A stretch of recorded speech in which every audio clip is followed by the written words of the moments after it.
Welcome to the Bloody Disgusting Network. No.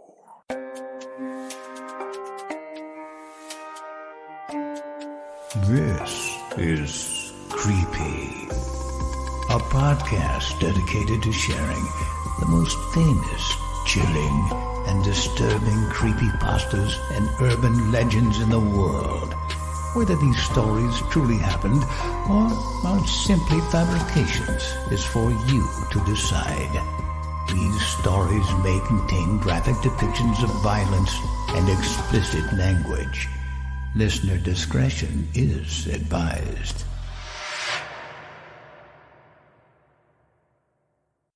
Creepy presents The 31 Days of Horror, Day 30, A Not So Strange Visitor, written by Monzi J. Sood and narrated by Danielle Hewitt.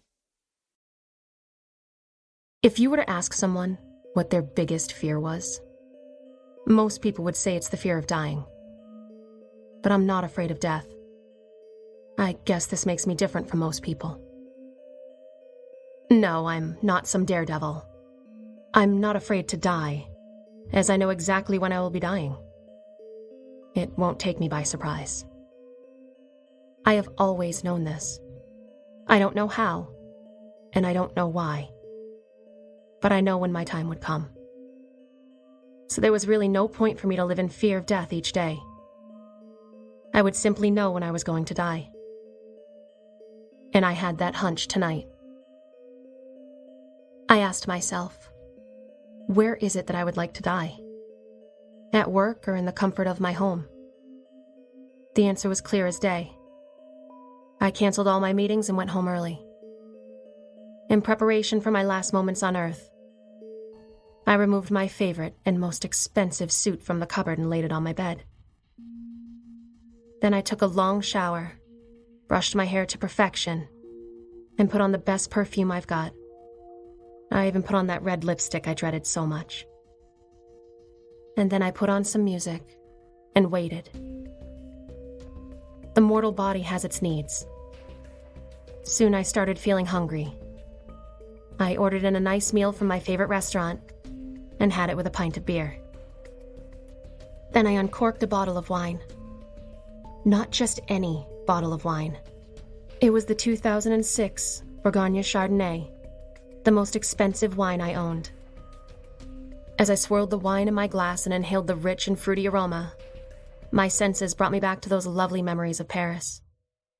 That's where my ex-husband had bought the wine for me on our honeymoon. I was saving it for a special occasion. And tonight was as special as it would get for me. I remember how we went up the Eiffel Tower, held hands on the deck and kissed in the light of the full moon, as potent as the very wine I held in my glass. I remember the world being really quiet up there, and everything was beautiful. This was 3 years ago, but it felt just like yesterday. A lot had changed in those 3 years. Now I live by myself in a small apartment on a busy street in Mumbai, where the traffic was so loud that it was hard to even hear my own thoughts. I had contemplated moving to a quieter neighborhood, in the suburbs maybe, but there were too many memories attached to this house that I couldn't let go. It was my marital home.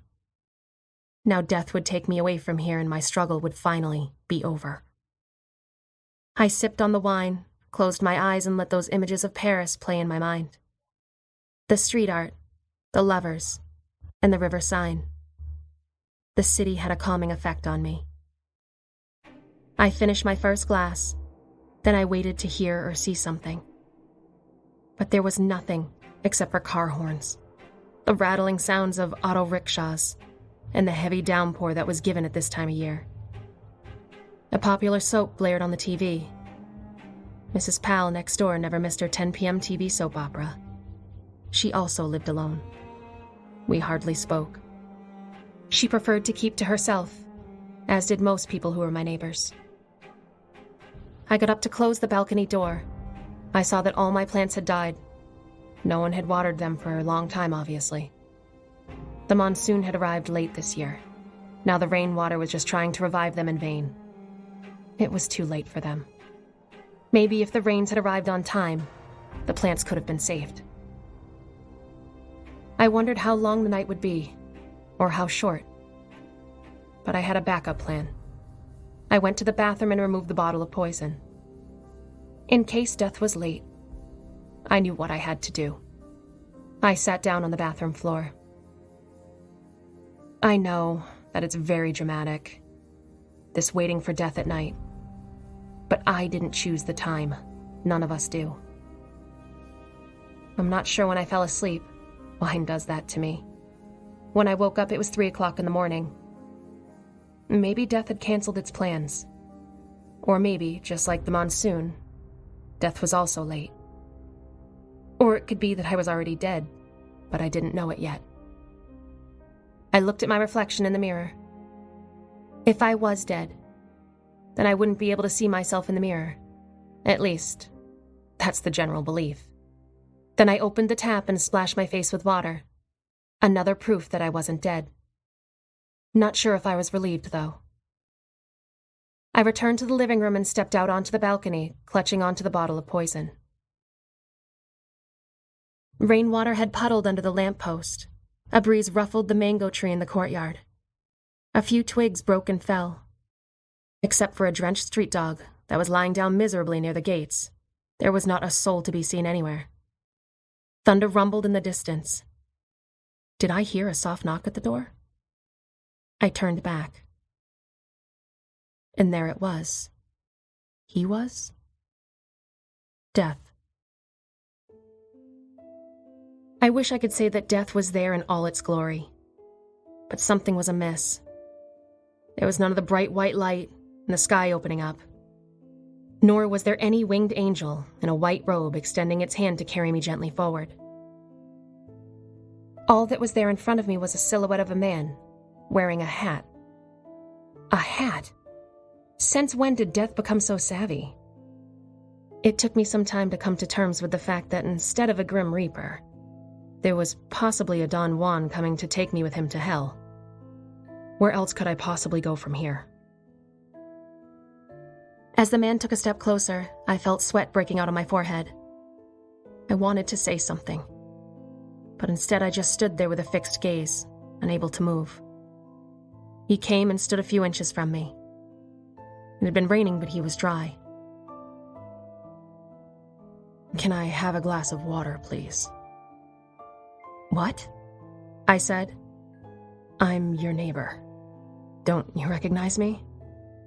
I just returned from a very long flight and realized I must have lost my keys. I saw your lights on, so I thought maybe you could help. It was indeed my neighbor. An elusive man called Prakash or Seren or something like that. He was mostly abroad. I didn't know his exact name because we hardly ever talked in all these years. 3 years, I think. "You don't know my name, do you?" he asked as if he had read my thoughts. I'll get the water," I mumbled and went to the kitchen. He followed me into the living room where he removed his hat and placed it on the coffee table. My drunken, sleep-deprived mind tried hard to make sense of what just happened.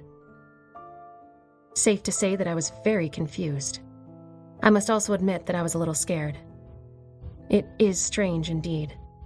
I had no fear whatsoever while waiting for my death to arrive, but was afraid of what would happen if a man stayed in my apartment just a little longer. I tried to hide my confusion as I offered him the glass of water.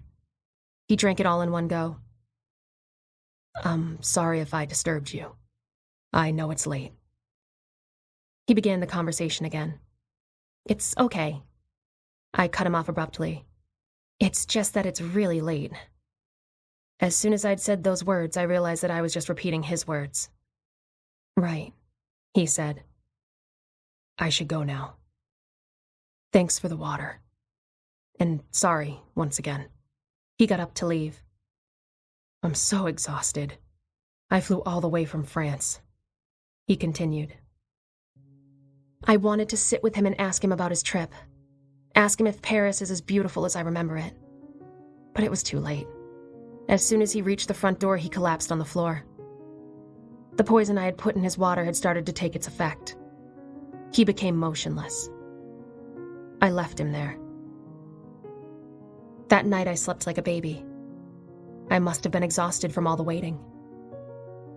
It was around 8:30 in the morning when I woke up. My first thought was, I'm still alive. My second thought was, there's a dead man in my living room.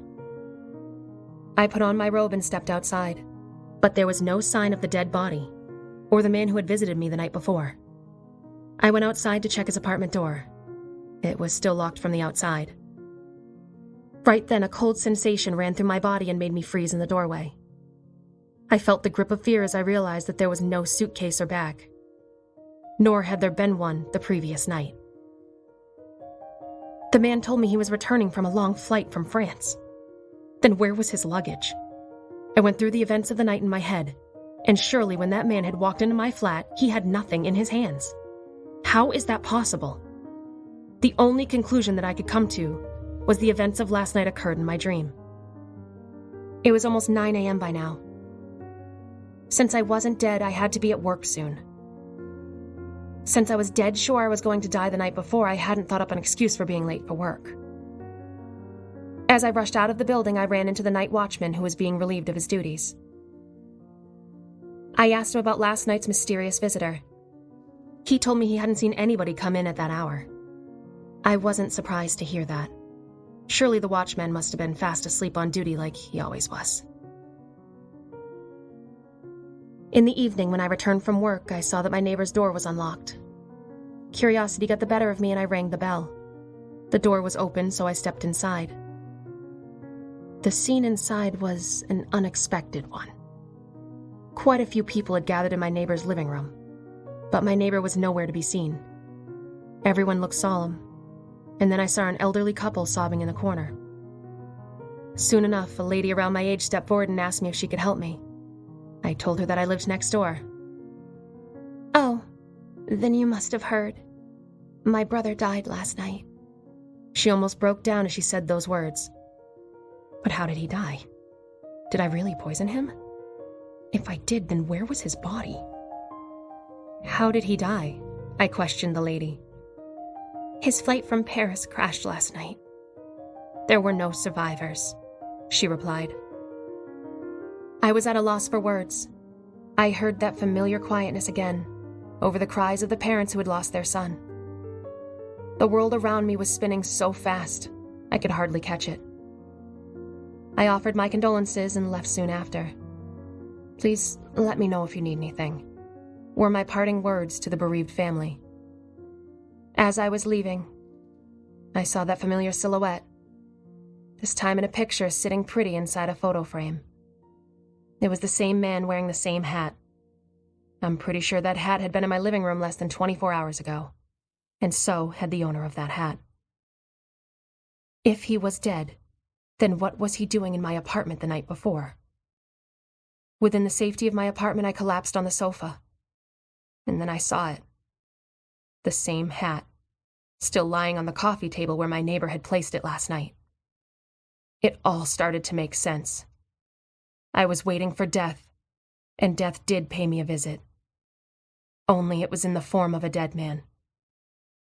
No wonder then that he had no bags with him.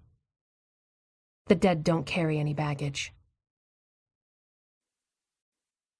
For your bonus episode, Creepy presents One Man Hide and Seek.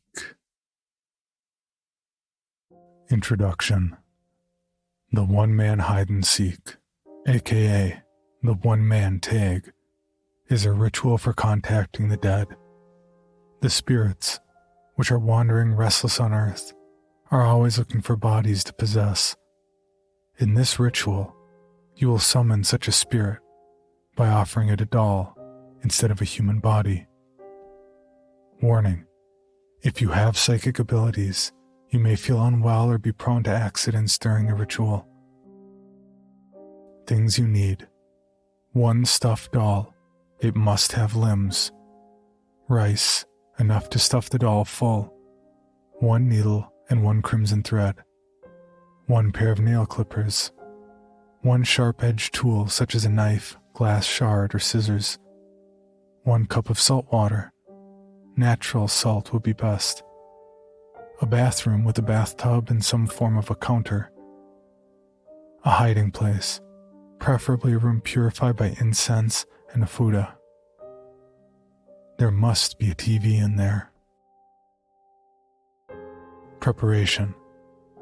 Take out whatever the doll is stuffed with. Once all the stuffing is removed, restuff it with rice. The rice represents innards and also has the role of attracting spirits. 2. Clip off a few pieces of your nails and put them inside the doll. Sew up the opening with a crimson thread. When you finish sewing, tie up the doll with the rest of the thread. The crimson thread represents a blood vessel. It seals the spirits up inside the doll. 3. Go to the bathroom and fill your bathtub with water. 4. Return to your hiding place and put the cup of salt water on the ground. How to do it. 1. Give a name to your doll. The name can be any but your own. 2. When the time is 3 a.m., say, "Your name is the first it," to the doll 3 times. 3. Go to the bathroom and put the doll in the water-filled bathtub. 4. Turn off all the lights in your house. Go back to the hiding place and switch on the TV. 5. After counting to 10 with your eyes closed, return to the bathroom with the edged weapon in your hand. 6. Go to the bathtub and say to the doll, "I have found you," then repeat the doll's name. Stab the doll with the edged tool. By cutting the thread off, you break the seal and release the spirits you've trapped. 7. Say, "You are the next it," and the doll's name, as you take the doll out of the bathtub and leave it on the counter in the bathroom. 8. As soon as you put the doll down, run back to the hiding place and hide. How to finish. 1. Pour half the cup of salt water into your mouth. Do not drink it, just keep it there. If you go out of the hiding place without salt water, you may encounter something wandering around in your house, which may harm you in some way. The way you feel the presence of something wandering around is to watch what happens to the TV. 2. Get out of your hiding place and start looking for the doll. The doll is not necessarily in the bathroom. Whatever happens, do not spit out the salt water. 3. When you find the doll, pour the rest of the salt water in the cup over it. Then, spit out the salt water in your mouth onto it as well. 4. Say, "I win," 3 times. This is supposed to end the ritual. After this, make sure you dry the doll, burn, and discard it later. Most important, please do not stop this ritual halfway. You must do it through to the end. This is a dangerous ritual, and I will not be responsible for what happens to you if you try. Other things to keep in mind. Do not leave your house until you have done the finishing ritual. You must turn off every single light in your house when told to do so. You must keep quiet while hiding. You do not need to put the salt water in your mouth during the beginning. You only need to do it during the finishing ritual. Remember, if you're living with someone, you might put them in danger too. Keep the ritual or game under 2 hours, or else the spirit will be too strong to remove. For safety reasons, it might be best to keep all the doors in the house unlocked, including your front door. As well, have friends close by, so they can come and help you at a moment's notice if you need them. Keeping a cell phone close at hand would be a good idea too. A video posted on YouTube shows the television's effects. I suggest you watch it for preparation. Nothing really happens, but it gives you some ideas anyway. You can hear the changes in the sound, It becomes unsteady, repeats itself like a broken record, and becomes warped towards the end. For even more from Creepy, including how to submit your own story for consideration, please visit creepypod.com. You can also follow us at CreepyPod on social media and YouTube. All stories told on this podcast are used under license and may not be rebroadcast or distributed without the express prior written consent of the story's author. Please contact us at creepypod@gmail.com for further information on obtaining the rights necessary to rebroadcast or distribute a particular story.